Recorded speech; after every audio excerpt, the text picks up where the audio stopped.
They know this would be the beginning of somebody getting a foothold into some part of the United States and potentially impacting the future of the meat business across the entire United States of America. It seems like, okay, we're just shutting one facility down in Denver, but it really is catastrophic. The entirety of the meat processing business is under attack. This is not going to be the first, and potentially, it hasn't been the first, potentially not the last time that we see ballot initiatives like this. I think they're being somewhat disingenuous in what their ultimate goal here is, which is to turn the entire world into no more meat eating. That's their goal. We just can't let that happen.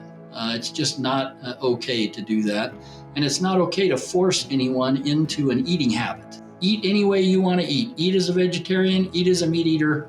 I don't care. It's America. But do not force the rest of us Americans to eat your way. Hi there, friends. Welcome back to As a Man Thinketh. It is really, really, really important that we don't allow ourselves to be consumed with so much advocacy and extremism that we lose all sense of reality. I wish I could say that that is what has happened in this particular situation, but I actually don't think. I think it's something that goes much broader than just extremism and advocacy. Usually they're just the tool that's being put forth. And unfortunately, there are a lot of people who are going to be compelled by feelings without thinking through the consequences of a ballot initiative that's in Denver, Colorado. And you should care about this as well, because this ballot initiative has consequences not just across the United States, but around the world.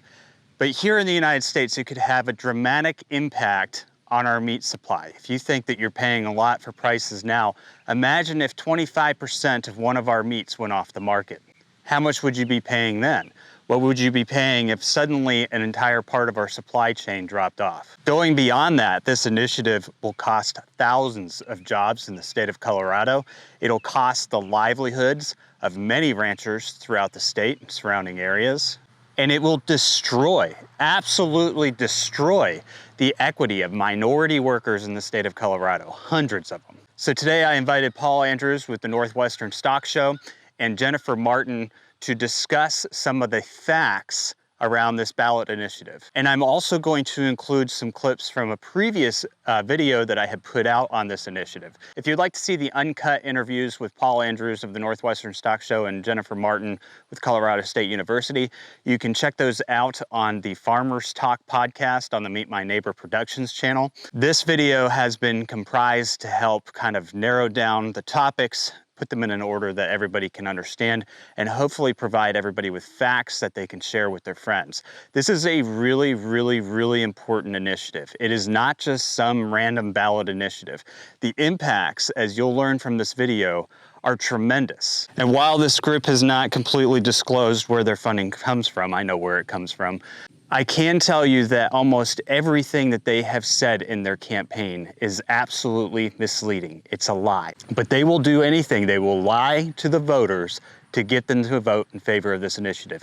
We need to stop it. No matter where you are in this country, no matter how you feel about humane animal agriculture or small farms, big farms, this initiative impacts every single one of us in a negative way.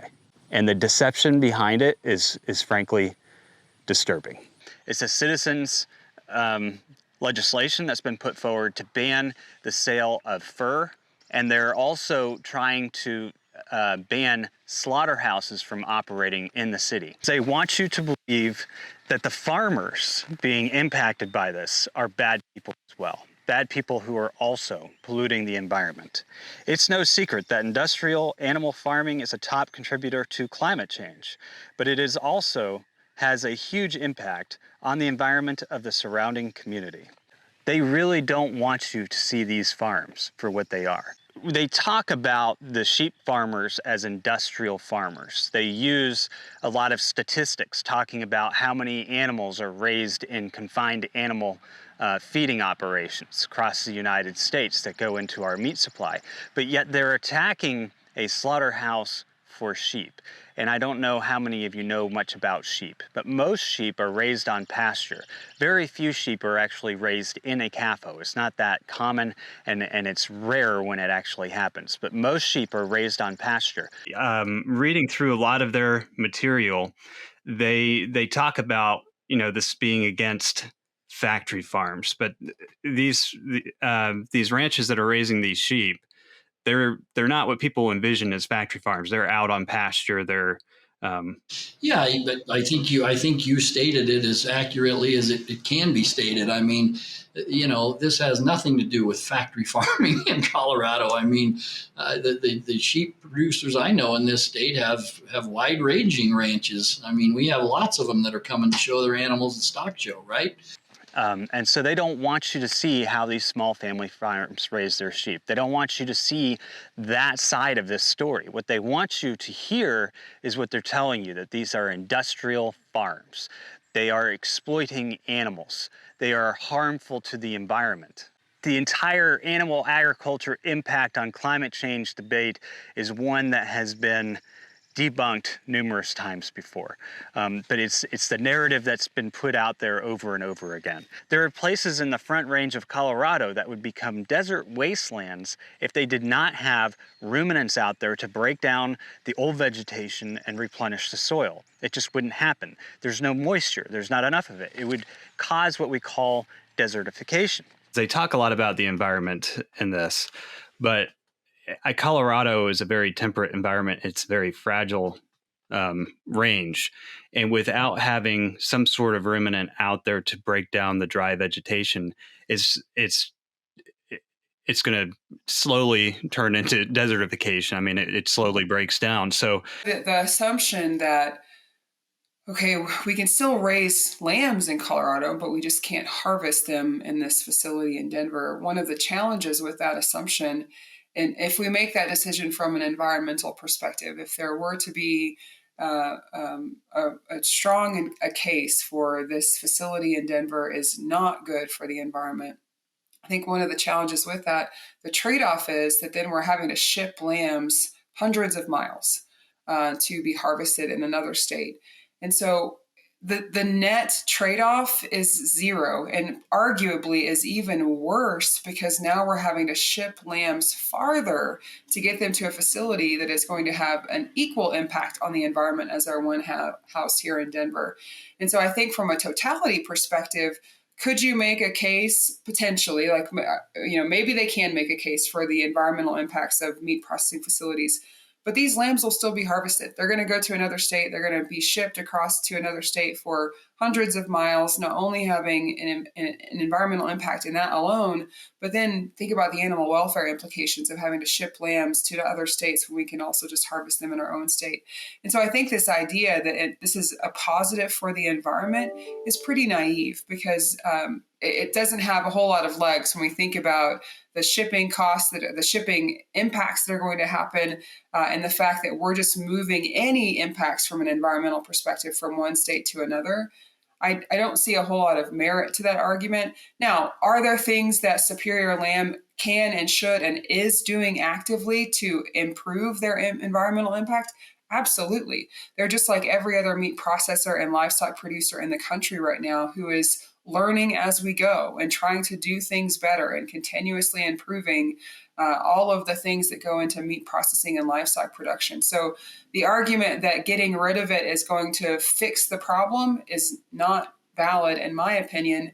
And I think we have to also acknowledge that as information comes out about environmental impacts of livestock production, our livestock producers in Colorado are among the first in the country to really embrace innovation and do things better because we recognize the value as a state that agriculture plays here, and our agricultural producers in our state are leaning into the research and resources being provided to them by the agricultural community to do things better. And so I think it's in some spaces a disservice to the producers and the processors in saying that they're not doing anything to improve environmental impacts because they certainly are. And sometimes that's not what we see on the news. It's not something that gets headlines, but That's the work that they do every day to make sure that they're not only producing lambs in a safe, sustainable, and humane production system, but they're also doing it with the future in mind and making improvements every day so that they can continue to produce lambs to feed Coloradoans and Americans for generations to come. There are great sheep producers here in the state of Colorado, and I'm positive, if not all of them, most of them are using Superior Farms for any meat processing that they're doing in their operation. Yeah, it doesn't sound like a very pro-animal future to be shipping animals hundreds of miles to another facility. No. And that's one of the things that's not part of our report because we didn't really dive into the research. There's a little bit of research, and we've not done most of that research here at CSU. But that question of when we think about sustainability in a total perspective, it's not just greenhouse gas and methane emissions. What about animal welfare? What about the welfare of the workers who are now losing their jobs? So one of the misrepresentations that they put out there is that they say it's no accident that the slaughterhouse is located in Glowville, a historically immigrant and predominantly Latino neighborhood that has faced severe industrial pollution and unequal city planning. So they're trying to say that this slaughterhouse was specifically put here because it's a Latino neighborhood and we're treating them unfairly. But the reality is that the slaughterhouse has been there for 70 years. A lot of the people who live in these neighborhoods, who have moved to those neighborhoods over the years, have moved there because of the jobs that places like the slaughterhouse have provided to them. Then they get into the workers themselves. Okay, well, what's going to happen to all these displaced workers in the community that they're trying to tear down and rebuild, right? Well, they're going to retrain them. They're forgetting that Superior Farms is owned by the employees. So what they're doing is they're actually destroying the equity that these people have in Superior Farms by destroying Superior Farms. They're taking away their personal prosperity, and then they're pitching them on the voters as the victims. Specifically, it says working in a slaughterhouse is one of the most dangerous jobs in America, and many who work there feel they have no other choice. The proposed legislation includes a provision that the city prioritize affected workers in its employment and assistance programs with support from Denver's Climate Protection Fund to transition to better jobs. Through these resources, slaughterhouse workers will have access to training programs to help them move into green industries. You're about to shut down jobs of hardworking Americans of color, okay? So I'm taking this somewhat personally because they're a neighbor to us here at the National Western Stock Show. They're not 100 yards away from the office I'm talking to you at. It's employee owned, correct? So it's not just an issue of taking away their jobs, but they would be destroying their equity. Yeah, they listen, they would be decimating some hardworking Colorado people here. And it is just sickening to me to think that that's okay. They're losing their retirement. They're owners of a company. And I worry personally a lot. I tell folks about as a meat scientist, as a person who does research in the agricultural community, I feel really equipped to talk about the pros and cons of this ballot initiative from a livestock and meat industry perspective. But one of the concerns I think we should talk about more, and it's not in my wheelhouse, but we have workers who are at this facility who do an incredibly hard job every day. And it's a really important job. They truly are frontline employees who are putting foods on tables. But they do that, and it opens doors to generational prosperity for them, right? So not only are they making a good wage, they're able to have a job that is stable that they can rely on. But because of the structure of this facility and this company, they own the plant they work in, and taking that away from them, I just think socially, what cost are we now putting on these employees who've invested a lot of time, energy, effort into a facility that is giving back to them for generations? I just worry about the generational impacts for this population of employees, and not just the employees themselves, but their families, who will be impacted for years to come, when not only do they have to find new jobs, but then they have to find new ways to fund their retirement because they no longer own the facility that was once there. I mean, what other ballot measure have you seen passed? I certainly am having a hard time thinking of any that have passed in the last 50 years that decimated one single business in the state of Colorado. It's unheard of to think that one vote can send 200 people who are supporting their families out of work. I mean, it's not only irritating, it's angering to me that this might even be a possibility of occurring. You did this report, you had 3 different scenarios. Scenario 1 had a total job loss of 2,787. Scenario 3 had a job loss of about 700. What's the difference between those scenarios? Yeah, the biggest difference is just the scope of impact. So you make some assumptions specifically that the industries that support the meat processing sector will have an equitable impact to the closure of the plant. So, for example, if I work for a packaging company and I sell packaging to the Superior Lamb facility in Denver, when that facility goes offline, those impacts will impact me proportionately. And that's where there's a little bit of a variation. We know the immediate impacts felt by the closure of that facility. We know the number of employees that are currently housed there. We know those that are directly impacted by that closure. But you see a range of scenarios when you start to think of the industries that support that facility, as well as the producers, the lamb producers who are also shipping lambs to that facility. So that's where you see a bit of variation in the scenarios, is just different levels of, if we see where, okay, I sell packaging materials to this facility in Denver, they shut down, I'm able to find a replacement for that business that I lost with them. If that doesn't happen, then the scenario gets worse, right? Because those additional jobs are lost at that packaging company. And what they don't want you to know is that Superior Foods is an employee-owned business, and they work with family farms across the nation. And hundreds of farmers rely on their operations to be able to bring their meat to market. So when you're talking about some of the producers, how much would it have an impact on the farmers themselves? Do they have other places where they could easily go?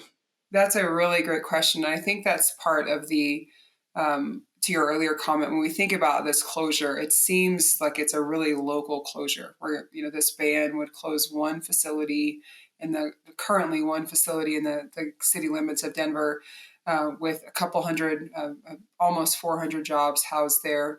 But what's unspoken in this ban, and the language on the ballot, is that many Colorado lamb producers, as well as lamb producers all around the Mountain West region, ship their lambs to this facility for harvest and then for production of lamb that goes not only to Colorado, but to states across the country, and in some cases, even other countries that are consuming lamb produced in Denver. There isn't an alternative that is readily available for those producers.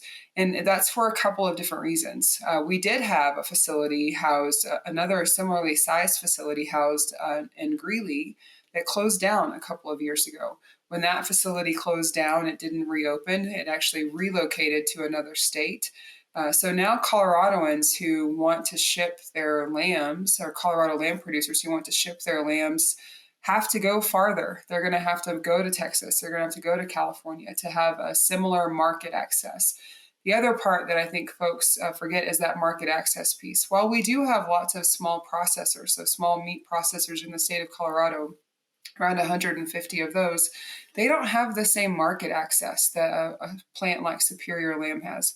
So while I may be a lamb producer in Colorado and I shipped my lambs previously to Superior Farms in Denver, if they were to shut down as a result of the passing of this ballot initiative, let's say I did go to a small processor in a neighboring community. They don't have the market access of getting the lamb that I produce into the grocery stores or into the restaurants or the hotels. And in order for them to get that market access, it takes a lot of work and effort and time. So it's kind of a double whammy, right? Because not only do I lose the ability to harvest lambs in a place that's convenient, that I have a well-established relationship with, if I find a replacement, I'm also losing profitability, because even if they could accommodate the number of lambs that I have, which is one of their biggest challenges, they don't have the same market access. And then so I'm going to struggle to find a place for them to go for slaughter. And if I do, if I'm successful in finding a place for them to go, it's not going to be as profitable simply because Superior Farms is a nationally known, an internationally known brand. They have market access that other facilities in Colorado simply do not have. And what you also have to remember is when you attack the meat production business and you attack one segment of it, you attacked them all. Okay, so the fact that our friends that are at the processing plant here processing lamb for the world, and we're apparently, according to the stats I have, they're 19% of the world's production of lamb. Yeah, it's about 20 to 25% of the total lamb slaughter capacity in the United States. Which is an amazing statistic, right? So it would have not just an impact on jobs and the economy, though. What you were just describing, it would have an impact on our national meat supply and Absolutely. accessibility to traditional foods for people who desire particular foods. You just attacked all the beef producers. You attacked them all. Absolutely. I think, we've seen situations. I mentioned there was a fire a few years ago at a beef facility in the Midwest. And when that happened, American consumers felt the impact. We saw beef prices go up. We saw lots of supply chain challenges because we lost slaughter capacity for beef, and beef demand in the U.S. is really strong. We would see the exact same thing in the U.S. and specifically in the lamb consumption space. But arguably, it changes the entire dynamics of the meat supply chain and livestock supply chain, because if we have lamb producers who are no longer in business and they were customers for those folks who are producing corn and grain, now they have to find other places to sell their corn and grain. So it's not an independent closure that does not have downstream domino impacts. It will impact things that the U.S. consumer will see at their grocery store and restaurant. And we will see it not only in lamb, but I think we'll also see it in other proteins because of these interwoven pieces of the livestock and meat supply chain that are just difficult to ignore. We may not see it immediately, but over the long run, we'll see those impacts for sure. I think they're being somewhat disingenuous in what their ultimate goal here is, which is to turn the entire world into no more meat eating. That's their goal. It's their stated goal. It's when I watch their interview with Iowa pork producers, the Iowa pork producers are following Denver, Colorado on this thing because they're upset. They know this would be the beginning of somebody getting a foothold into some part of the United States in a great city like Denver and potentially impacting the future of the meat business across the entire United States of America. I think the other part too is, we're not an independent nation when it comes to meat processing. So we rely on other countries to supply us with products, and we supply other countries with products that we don't consume here in the US. And so it's difficult right now to kind of navigate or even begin to estimate what the global supply chain impacts will be, but I don't think we will be immune from seeing global meat supply chain shifts as a result of this closure. So really, they wouldn't stop there, and shutting down one plant in Denver, Colorado, would just be the start. One of the things that folks who aren't familiar with the meat processing sector don't often think about is these facilities are difficult to construct. They're incredibly expensive to construct, operate, and maintain. So the Superior Lamb facility is a few decades old. Whenever facilities go offline, it's hard to bring them back unless there's demand from the consumer for the product they're producing. So one of the challenges that we've seen over time with the lamb industry is while we've seen increases in poultry consumption in the U.S., and we've seen a relatively strong and stable consumption of pork and beef, lamb has struggled for lots of decades of increasingly decreasing consumption patterns among American consumers. Interestingly enough, as a result of that, we saw when a lamb facility closes, there wasn't enough market demand to reopen, to spend the hundreds of millions of dollars to buy and build a new lamb processing facility. So as lamb consumption went down, lamb processing facilities also closed down. over the past 5 to 10 years, lamb consumption is actually increasing. We see American consumers as well as immigrants from other countries who, in their home country, lamb was really a strongly desired protein. They are desiring it here in America. There's a really strong demand for lamb currently, especially after the pandemic. But there are fewer facilities today that are processing lamb than there have been in the past. And so we do see in the lamb industry facilities like the one in Denver and its sister facility in California, as well as the one that I mentioned previously that opened a couple of years ago in Texas. They are the biggest producers of lamb meat in the United States. And have been for some time, and for the foreseeable future will be, largely because the market demand for lamb in the United States isn't strong enough to justify the cost of hundreds of $millions that it would take to build a new one. So when we talk about this facility in Denver that potentially would close if this ballot initiative were to pass, or would close if it were to pass, not only does it account for about 20 to 25% of the total lamb slaughter capacity in the United States, it's not as if we can take it and build it somewhere else because, simply put, the costs are astronomical of constructing these facilities in today's society and with today's economy. We would lose almost immediately 20 to 25% of our lamb slaughter capacity. And we know from our beef industry, for example, when they lost for a very short period of time a roughly equivalent amount of slaughter capacity, it takes years, if not decades, for the industry to recover from that.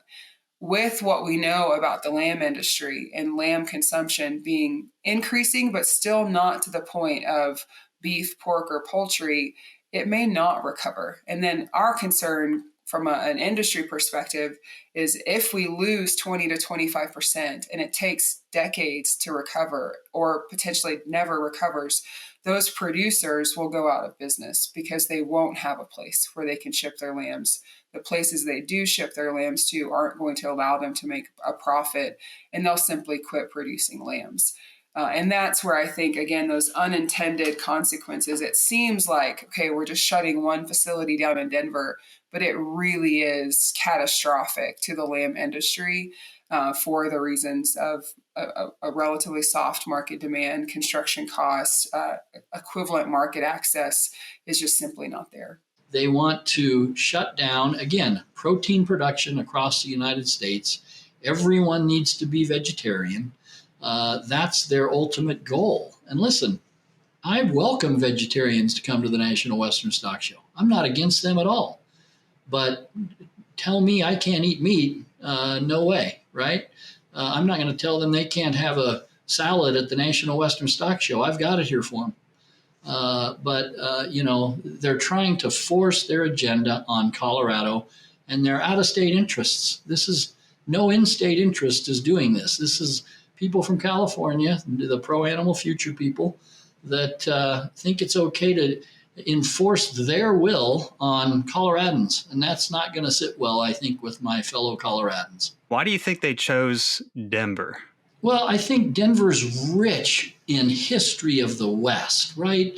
When you think about the West being founded, Denver is a central player and the entire state of Colorado certainly is in the founding of Western heritage and the celebration of that. I think they also thought, gosh, the National Western Stock Show is one of the largest gatherings of producers. I had all 50 states here last year exhibiting at the National Western Stock Show. If you're going to attack the meat production business and you really want to try to do something that gets some sensational publicity, go ahead and attack Denver, Colorado.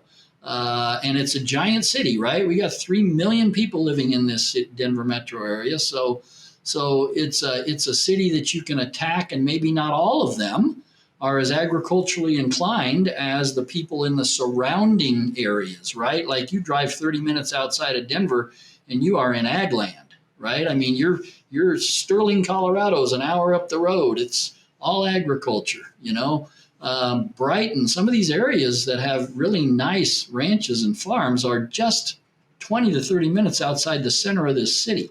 So I think they thought this would be a great place to bring our radical thoughts on meat production and force everyone into being vegetarians. Why not start in Denver, Colorado?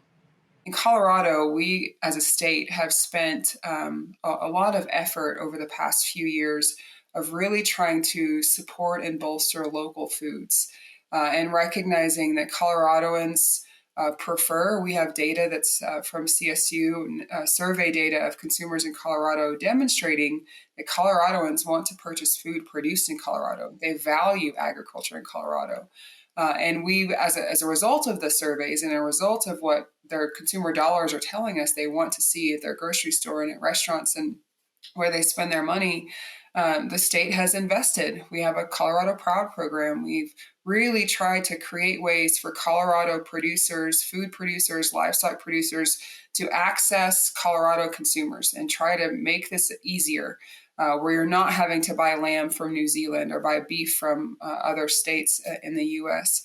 And I think it reflects Colorado. When I talk to people from other states, they recognize that Colorado really is proud of its local foods systems that have been bolstered over the past couple of years. And this ballot initiative seems to be the exact opposite of that. Not only are the majority of lambs harvested at this facility raised by Coloradoans, the facility itself is owned by Coloradoans. It is owned by people who live in the community, who are long-term residents of Denver, who, they're taxpayers in Denver. Their kids go to school in Denver. In some cases, they may be on municipal governments or boards within the community in which they live.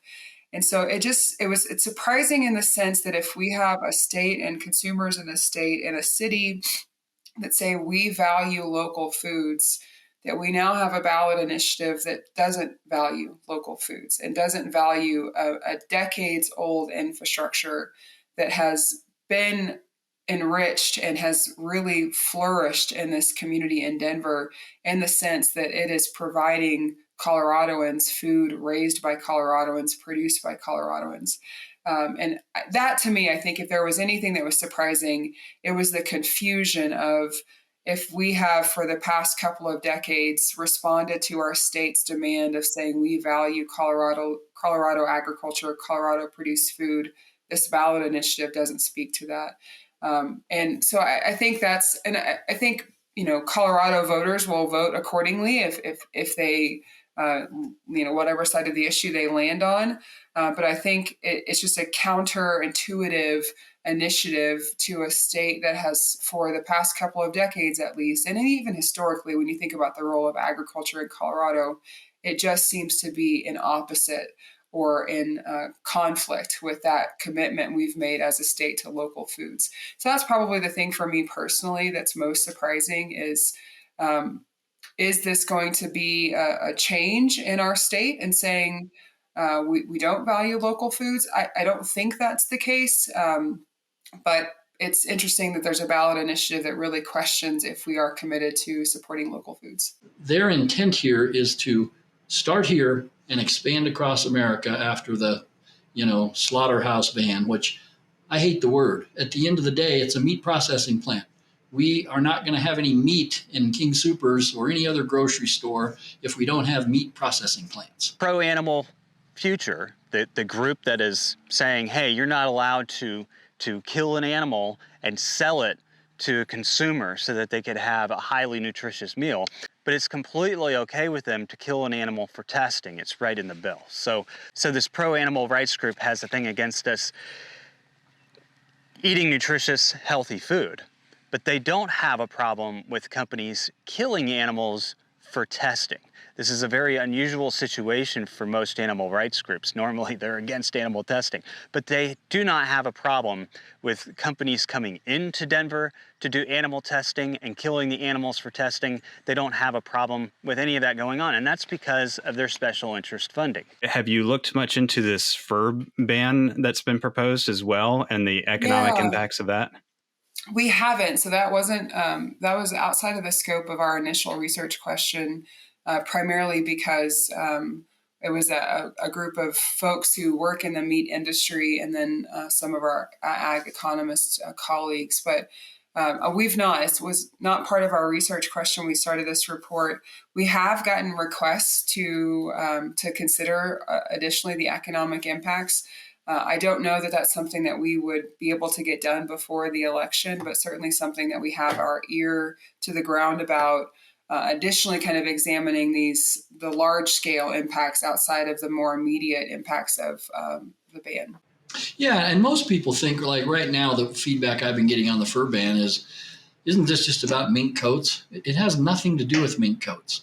It's about any product made with a pelt would not be able to be bought or sold in Denver, Colorado. That means the cowboy hat you're wearing, the 5 hats I have sitting up and around my office here, could no longer be sold in the city and county of Denver because it's made with a pelt. It's made with a beaver pelt for the most part. And people are not connecting the dots. The teddy bears that are out there are made with a product from an animal.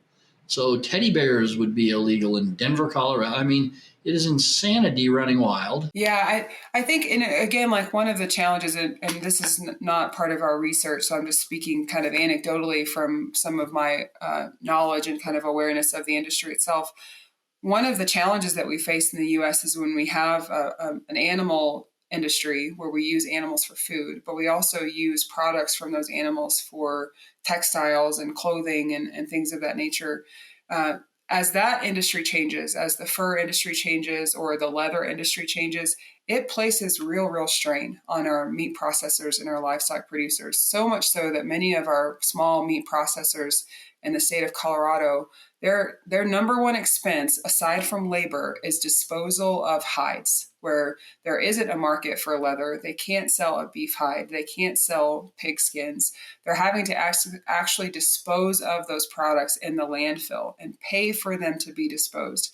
So the more we change our ability to market animal products, then we are impacting the production of those animals in ways where at the meat processor level, they're having to pay for disposal of those products. That cost is then passed back to the livestock producer who becomes less profitable.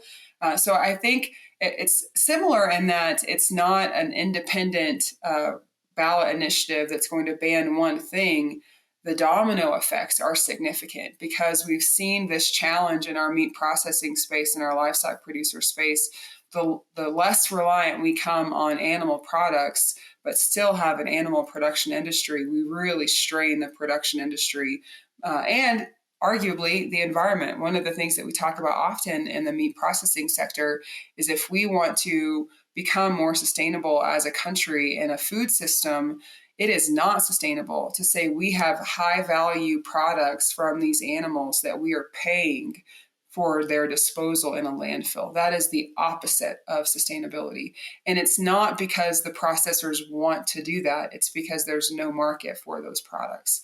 And so I think, again, in this space of we're eliminating markets that are really important to the other parts of the industry that are critical to our state's infrastructure. The fur ban is so far wide ranging.